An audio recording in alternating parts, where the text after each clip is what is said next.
the year 1876.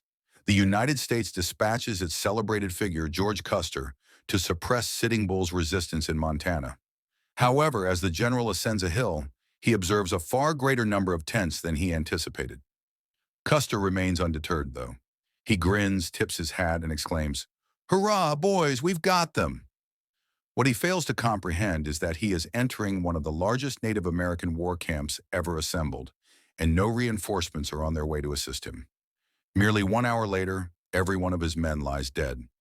Custer's name becomes associated not with glory, but with one of the most significant disasters in American military history. But how did events spiral so drastically out of control? This is the astonishing tale of Custer's last stand. George Custer hailed from a farming family in Ohio. He was an exceptionally ambitious individual, yearning for glory and a place in the annals of history. As a child, he exhibited sharpness, boldness, and pride. He enrolled in West Point in 1857, where he was documented 726 times for misconduct, the highest number for any cadet before him. Nevertheless, his instructors and peers could not overlook the fact that this troublemaker possessed the qualities of an outstanding soldier. The onset of the Civil War provided Custer with an opportunity to demonstrate just that. Custer proved to be an exceptional officer, achieving numerous victories throughout the war, always leading his men from the front lines. He earned a reputation for charging into situations where others would hesitate. He would never ask a soldier to undertake a task he would not do himself. His troops admired him, and his superiors were so impressed that at the age of 23, he became one of the youngest generals in U.S. history. The media referred to him as the Boy General. Before long, the courageous General Custer, with his flamboyant demeanor and iconic long golden hair, became a household name. On July 3, 1863, Custer and his troops maintained the Union line during the Battle of Gettysburg. Leading from the front in full officer's attire, Custer charged into the Confederate forces at a pivotal moment, altering the course of the battle in favor of the Union. His distinguished service persisted until the very end of the war. The table on which Robert E. Lee signed his surrender, later presented to Custer's wife, remarked that, "No man had done more to secure this surrender than your husband." Following the war, Custer was tasked with leading the 7th Cavalry to confront the Plains Indians. He despised this assignment, feeling it deprived him of opportunities for glory. It would not be until 1868 that he would find another opportunity to attain the glory he so fervently sought. As the United States continued its relentless expansion westward, it set its sights on the Black Hills. The Sioux, who had long inhabited the area, were not inclined to relinquish it. In April 1868, the Sioux and the U.S. government signed the Fort Laramie Treaty, which granted the Sioux full rights to the Black Hills, contingent upon their cessation of attacks on settlers and their confinement to a reservation. However, the U.S. had no intention of honoring the treaty. The Black Hills were deemed too valuable, and they anticipated that an influx of settlers would soon provoke the Sioux into breaching the treaty. Unaware of this duplicity, most Sioux accepted the agreement. One notable exception was Chief Sitting Bull. As a member of the Lakota, one of the two major subdivisions of the Sioux, Sitting Bull refused to accept the treaty.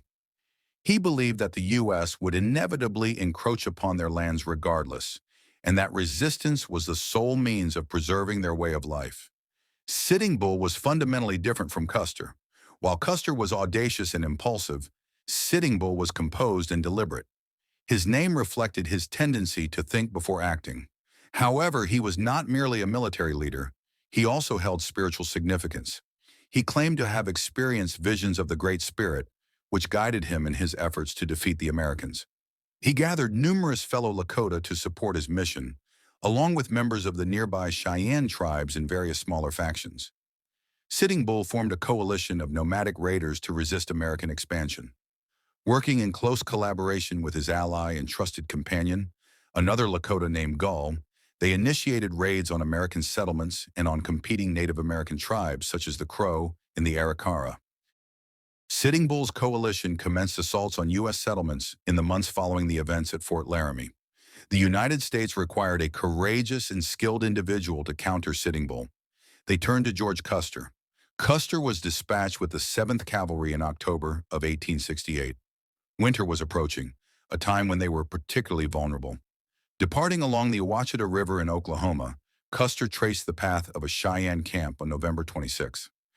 At dawn on the 27th, he directed his troops in a charge through the camp, eliminating everyone they encountered. Some were Cheyenne warriors, but the majority were women and children. His second-in-command, Major Joel Elliott, took 20 men to chase after the fleeing Cheyenne, while Custer concluded his actions in the camp. A total of 103 Cheyenne were killed, and Custer regarded it as a significant victory. However, Custer's personal ambitions once again interfered with the mission. Firstly, the village he attacked belonged to a Cheyenne chief who was amicable toward the U.S., complicating any prospects for peace with the Cheyenne. Secondly, it was merely one village among many along the river, and news rapidly spread upriver to the other Cheyenne villages, compelling Custer to retreat as swiftly as possible. This resulted in a third complication. Major Joel Elliott had not returned. As the remaining Cheyenne villages began to mobilize, Custer opted not to wait for him. Weeks later, Major Elliott and the remains of all his men were discovered. Many members of the 7th Cavalry held Custer responsible for their deaths. Captain Frederick Benteen emerged as the most vocal critic, penning a letter that attributed blame to Custer for Elliott's demise. The letter was leaked to the media, inciting Custer's fury. Although Benteen remained under his command, their relationship was never reconciled. Custer's triumph at Ouachita restored his public image. Now portrayed as a hero of the American West, Custer spent the subsequent years leading the 7th Cavalry in engagements against Native Americans. In 1873, he was permanently stationed at Fort Abraham Lincoln in Dakota, allowing him to respond more effectively to Sitting Bull and his resistance against American forces. At this juncture, two additional significant figures entered his narrative. First, Major Marcus Reno became part of Custer's staff, serving as one of his key officers. Reno was known for his irritable demeanor and problematic whiskey consumption, and similar to Captain Benteen, he found Custer to be intolerable and arrogant. Fortunately for Custer, he was able to surround himself with other subordinates who could counteract the criticisms from Benteen and Reno. His brothers Tom and Boston joined him, along with his brother-in-law, Lieutenant James Calhoun, and even his wife moved to Fort Abraham Lincoln to be with him. Custer's support network was not limited to white Americans. In 1873, a half-Sioux, half-Arikara scout named Bloody Knife was assigned to Custer's unit, and the two developed a strong friendship. Not all Native Americans were in agreement with Sitting Bull. Bloody Knife had a specific grievance against him. He had previously known Sitting Bull, but had always been treated poorly by him.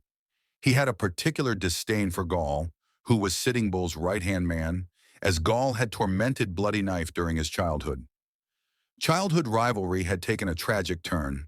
In a confrontation, Bloody Knife nearly killed Gall, while Gall subsequently took the lives of Bloody Knife's brothers and son in different raids. Custer was the obvious candidate to spearhead an expedition into the Black Hills in 1874. Officially, the purpose was to locate a site for a fort to deter Sitting Bull. However, the true objective was to discover gold in the Black Hills and to serve as a significant propaganda effort to motivate a surge of prospectors and settlers to flock there. The expedition resembled more of a tour than a military operation. They faced no substantial opposition, and Custer expended more ammunition hunting alongside his brothers and Bloody Knife than he did engaging in combat with Native Americans. Photographers and journalists accompanying the expedition disseminated stories and images of Custer's thrilling frontier escapade and the successful gold discovery. Custer's expedition instigated a gold rush. By the end of 1875, 15,000 white settlers had inundated the area. Officially, since they were classified as independent settlers, the U.S. government could not be held accountable, thus not breaching the Fort Laramie Treaty. Unofficially, President Ulysses S. Grant was in full support of their actions and was merely awaiting a violent response from Sitting Bull and the Lakota to provide him with a justification to completely take over the Black Hills. Washington made a final attempt to persuade the Sioux to sell the Black Hills amicably in September 1875. Sitting Bull's forewarnings that the Americans would perpetually seek the land turned out to be accurate. The Sioux declined the offer, prompting the president to draw a definitive line. Any Lakota or Cheyenne who did not relocate to U.S. reservations by January of 1876 would be deemed hostile. This was an untenable demand. The ultimatum was issued solely in November of 1875, at a time when winter had already fully set in. Even if individuals wished to comply, they would perish from the cold in their attempts. It was a clear case of injustice. Plain and simple, the expedition aimed at pursuing Sitting Bull and his hostile Indians departed from Fort Abraham Lincoln on May 17, 1876. The ultimate command of the expedition was held by General Alfred Terry, a friend and ally of Custer. Scouting reports indicated that Sitting Bull had assembled his followers along the Yellowstone River, particularly in a section where four smaller rivers converged: the Powder, the Tongue, the Rosebud, and the Big Hoe. Terry and Custer would lead the majority of the army westward along the Yellowstone, exiting Dakota. A secondary force under General John Gibbon would approach from the west in Montana, while a third contingent under General George Crook would advance from the south in Wyoming. The objective was to block all escape routes and ensnare the Indians between the armies, which Custer regarded as yet another enjoyable expedition. Even Terry grew frustrated with Custer's constant distractions for hunting or exploring with his brothers. Major Reno and Captain Ben Teens shared this sentiment of exasperation. Reno felt relieved when Terry assigned him to a reconnaissance mission down the Rosebud River for several days, where he successfully picked up Sitting Bull's trail. Reno hurried back with the intelligence, but Custer labeled him a coward for not pursuing it. With Sitting Bull's trail hot on their heels, there was no time for the two men to engage in an argument. Terry opted to divide his forces once more. He intended to join Gibbon's troops from Montana and then proceed down the Bighorn River from the north. Custer would instead head south and follow the trail across the Rosebud. They had a clear understanding of Sitting Bull's likely location at this point. Should Custer come across Sitting Bull, he was to maneuver southward and await Terry and Gibbon's arrival from the north. Naturally, given Custer's reputation, anticipating him to wait was akin to expecting a famished dog to overlook the food directly in front of it. Everyone anticipated that Custer would pursue glory the instant it was presented to him. "Custer, do not be selfish. Leave some for us," was the final advice they offered him before his departure. "No," he responded, "I shall not." The Americans were correct. Sitting Bull and his warriors were precisely where they expected to be. Following President Grant's ultimatum earlier that year, Sitting Bull had assembled thousands more fighters. They understood that the Americans would advance, and their numbers were their sole hope for survival. If they were unsuccessful, this could be their final summer as free nomads on the plains. Sitting Bull's message spread extensively, rallying around 8,000 individuals to his cause. Gull continued to act as his closest advisor, while also attracting new, exceptional followers. Among these, Crazy Horse distinguished himself. A member of a different faction of the Lakota, Crazy Horse was youthful, vigorous, and completely fearless. Like Sitting Bull, he professed to have visions that bestowed upon him great power, which is the origin of his name. It was Crazy Horse who first confronted the American forces advancing against them that summer. On June 17th, General Crook's troops from Wyoming were encamped along the Rosebud River when Crazy Horse's scouts spotted them. With 1,500 Lakota and Cheyenne warriors supporting him, Crazy Horse undertook the extraordinary act of charging at an American army of approximately equal strength. Traditionally, the Indians required a significantly larger force to secure victory in an open battle. Crazy Horse was the exception to this rule. He commanded his men to maneuver around the Americans in all directions, ensuring they never afforded them a moment's respite. One rider surged in from the left, while another approached from the right, preventing the Americans from knowing when or where to fire. Only the timely intervention of Crook's Crow and Shoshone scouts provided Crook with the opportunity to retreat after suffering the loss of 30 men. Crazy Horse and Sitting Bull achieved an almost unimaginable victory over the Americans in open combat. Crook was unsettled and promptly communicated with his superiors regarding the most remarkable display of combat he had ever witnessed from the Indians. Importantly, he refrained from sending any messages to Custer or Terry. Aware that American forces were approaching, Sitting Bull directed his people to relocate to a new campsite. 8,000 Lakota and Cheyenne accompanied him to a location they referred to as the Valley of the Greasy Grass. They set up their tents in the shadow of the hills beside the Little Bighorn River, which flowed into the main Bighorn a few miles to the north. There they engaged in the traditional sun dance as they had always done. It was reported that Sitting Bull experienced another vision during that Sundance. He envisioned American soldiers in large numbers collapsing into the Indian camp. Sitting Bull interpreted this as a portent of an imminent great victory. Meanwhile, Custer's troops had been tracking Sitting Bull's path over the Rosebud and up the hills on the opposite side toward the Bighorn River. They were unaware of Crook's earlier misfortune. Bloody Knife and the other scouts observed that the trail indicated a far greater number of Indians than Custer had anticipated, possibly numbering in the thousands. Bloody Knife cautioned Custer that they might be outnumbered and advised waiting for Terry and Gibbon before launching an attack. Just after dawn on June 25th, Custer's scouts ascended the hills a few miles east of the Little Bighorn, where they noticed columns of smoke rising from Sitting Bull's camp. Custer had no doubt in his mind. This was to be a day of glory. Custer commanded 700 men divided among 12 companies. One company remained behind to safeguard their supplies, while the others prepared for battle. Custer planned to lead 5 companies across the river to assault the camp from the north. Major Reno would take 3 companies to attack from the south, with Bloody Knife assisting in scouting the route. Captain Benteen was assigned the remaining 3 companies to maneuver further south around Reno before joining the fight on the western flank of the camp. Custer likely felt discontented having to depend on 2 men he despised, yet all the individuals he trusted, including his brothers Tom and Boston, along with his brother-in-law Lieutenant Calhoun, were already present with him. Custer proceeded north, concealing himself behind hills to avoid detection until the very last moment. Finally, at approximately 3:30 p.m., he reached the last ridgeline that overlooked the camp and observed thousands of tents extending over 3 miles. There were far more than he had anticipated. He hastily wrote down some commands. Benteen, come on, Big Village, hurry, bring packs, and dispatched a rider to deliver the message to the captain. However, being one who never hesitated, Custer resolved to charge forward regardless. The youthful general waved his hat above his head and shouted, "Hurrah, boys! We've got them!" He then charged down the slope. To the south, Major Reno's troops had crossed the river and were nearing the camp with 150 men. Bloody Knife and the scouts were the first to meet Lakota and Cheyenne warriors on the fringes of the camp.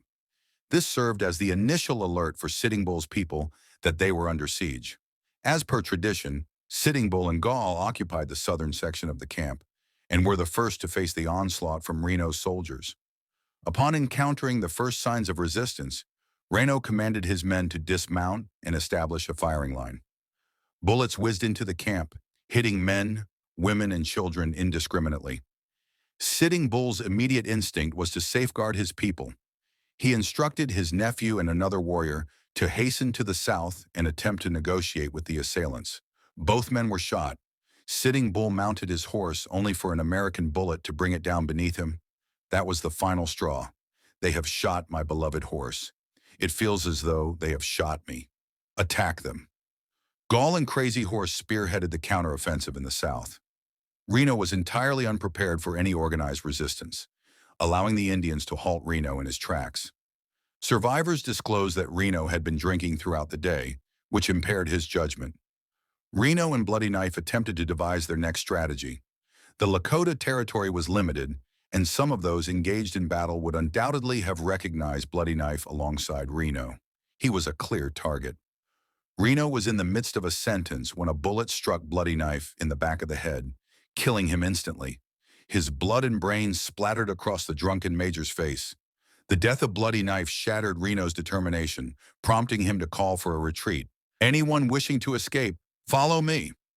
Order disintegrated as Reno's men hurried back across the river. Soldiers abandoned their horses and weapons while scrambling through the water and up the steep banks. The Indians merely had to position themselves on the opposite side and shoot at them. On the hills to the southeast, Benteen had heard the uproar and returned to investigate. As he waited on the hilltop, Reno hurried up the hillside with a few of his surviving men. "For God's sake, Benteen, maintain your command and assist me. I've lost half my men." Benteen frowned and had only one question. "Where is Custer?" Reno had no response. Benteen could only shake his head. He had witnessed this before. It's another major Elliott incident, he sighed, recalling the encounter at Wachita many years ago. Custer had once again deserted them in pursuit of glory, or so Benteen later asserted. The fact that Benteen, Reno, and his men could hear the gunfire raging in the direction Custer had taken indicates that something else was amiss. Benteen received a written order from Custer to come and assist him, but he chose to disregard it. Instead, Benteen and Reno remained atop the hill for the next 2 hours until the gunfire subsided, and one of Benteen's furious captains ventured out to investigate for himself. What he discovered left him in shock. The exact circumstances surrounding Custer's actions after he charged down the hill remain unclear. The following narrative provides the most accurate account of the events at Custer's last stand. Custer gathered his troops on a hill that would later be referred to as Calhoun Hill to assess the situation and await Benteen's arrival. Custer was known for taking Indian hostages to compel others to surrender. It is probable that he intended to implement this strategy once more. His forces would cross the Little Bighorn River into the camp, aiming to capture as many women and children as possible, thereby forcing Sitting Bull to yield in order to protect them. The plan was straightforward: charge down the hill and cross the river. Custer would have led his men from the front, and the sight of him and his troops would have been fearsome. Even Sitting Bull, upon first learning of Custer's assault from the north, felt fear. "We thought we were defeated," he remarked. However, Cheyenne and Lakota warriors were hidden on the opposite side of the river and opened fire on the American forces. At this point, Crazy Horse and the other warriors from the camp had ceased their pursuit of Reno and were hastening to confront Custer. Custer had misjudged their numbers. The Americans began to retreat up the hill. Lieutenant Calhoun and his company managed to secure themselves on a hill that now bears his name. Custer, along with his brother and most of the remaining men, retreated to what is now fittingly known as Last Stand Hill. An analysis of the bodies indicates that half of Calhoun's contingent did not survive the return to his hill. Within moments, Crazy Horse had led a group of mounted Indians to encircle them from the rear, while the majority of the Indians pursued them up the slopes. Calhoun's men were overwhelmed, and every last one was killed. By the time Custer's brother-in-law's position was compromised, Custer must have realized that Benteen was not arriving with the reinforcements he had requested. Thousands of Indians were spread across the hills surrounding him, engulfing what little remained of his forces. The final remnants of Custer's forces were struck down around him, victims of a barrage of arrows and bullets that rained upon them. The chaos was so intense that some of the Native Americans inadvertently killed one another. The identity of the last survivor remains uncertain, but Sitting Bull later disclosed what his warriors had recounted to him. It was said that in the location where the final battle occurred, where the last stand was made, Custer's long hair resembled a sheaf of corn with all its ears fallen around him. Custer's last stand may have marked the end for all. Shortly after the gunfire from Custer's position ceased, Benteen and Reno found themselves encircled at their location, now known as Reno Hill. Their 400 soldiers entrenched themselves and successfully repelled the Native Americans throughout the night of the 25th. Only at sunset on the 26th, when scouts spotted Terry and Gibbon approaching from the north, did Sitting Bull command his people to retreat. General Terry arrived shortly thereafter. His initial inquiry mirrored the one Benteen had posed to Reno. "Where is Custer?" The remains of 200 soldiers from 5 companies of the 7th Cavalry were discovered where they had fallen the previous day. Some had been scalped and disfigured by the Native Americans. It was Benteen who, while traversing among the bodies, was urgently summoned by a private to examine one particular corpse. 2 bullet wounds, one in the chest and another in the head. Gasping, exclaims, "My God, it is him!" Solemnly, gravely. On July 6, 1876, news of Custer's catastrophic defeat reached the 7th Cavalry's headquarters at Fort Abraham Lincoln. Sadly and somberly. Within days, the entire nation was aware of the calamity at Little Bighorn. A short pause, reflectively. Just days prior, on July 4, 1876, America had commemorated its centennial. It was a time of optimism and hope, celebrating the achievements made and those yet to come. It was a moment to honor America's heroes like Custer, who was engaged in combat against those savage, backward Indians at that very moment. Sighs thoughtfully. Custer's demise should have been inconceivable. Proudly and confidently, Americans perceived themselves as invulnerable and relentless agents of civilization, shocked, disbelievingly. When news arrived that Indians had killed a hero like Custer, along with 268 men in open combat, the majority of Americans found it difficult to comprehend. Annoyed uncritically, some attributed the blame to Custer's recklessness. He consistently charged into peril for his own fame, and it ultimately caught up with him. Angry and accusingly, many held Benteen and Reno responsible, as they had disregarded Custer's commands and remained idle, lamenting while his troops were decimated. Amazed when surprised. Surprisingly, only a few acknowledged the role of Sitting Bull and his warriors, who had demonstrated their prowess as formidable fighters on two occasions. Sad or resignedly, America had dispatched its finest against them and faced defeat. Determined, resolutely, Sitting Bull was prepared for whatever challenge they would present next.